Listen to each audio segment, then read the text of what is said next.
წითელი პარასკევი დიდმარხვის ყველაზე მძიმე დღეა. მობისკვრის პარასკევი ქრისტიანულმა ეკლესიამ იმ დღის აღსანიშნავად დააწესა, როცა ქრისტე ჯვარს აწვეს. ამ დღეს საეკლესიო ღვთისმსახურება იესო ქრისტეს ჯვარცმას ჯვრიდან გარდამოხსნასა და დასაფლავებას იხსენებს. წითელ პარასკევს კაცობრიობამ ღმერთს სიკვდილი მიუსაჯა და მას საშინელი განსჯა მოუწყო.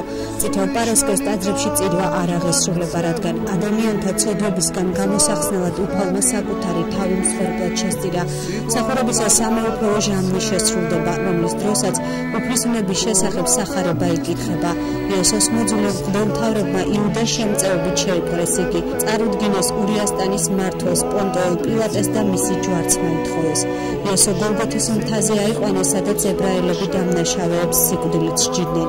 მაშინ პასექის დღესასწაული იყო და ერთი დასასჯელის განთავისუფლება შეიძლებოდა. პილატომ ალაზაკი ბარაბა გამოიყვანა და იკითხა, რომელი გავათავისუფლოთო. ხალხმა ბარაბას გათავისუფლება ითხოვა.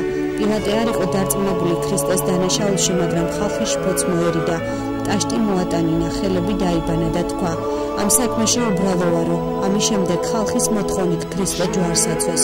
იუდეელებმა ჯვარს აწვეს უფალი, მაგრამ თითქმის მთელმა მაშინდელმა წარმართულმა სამყარომ თაყვანისცა ჯვარცმის, როგორც ღმერთს და ამით ქრისტეს ნების გზა სამყაროს გადარჩენის, ბოროტებისა და ცოდვის უბსკვრიდან მისი ამოყვანის გზა დაღიარა. ნაგვამმა შეურაცხყოფილმა ტანჯულმა ძე კაცისამ კი წარმოთქვა, მამაო, მოუტევე ამათ რამე თუ არა იციან რა საიქმან. დიდი პარასკევის სერობა მაცხოვრის ჯვრიდან გარდამოხსნასა და დასაფლავებას ეძღვნება. იგი დღის 2 საათზე აღევლინება, რადგან იესო ქრისტე ჯვარზე სწორედ ამ დროს მიიცვალა.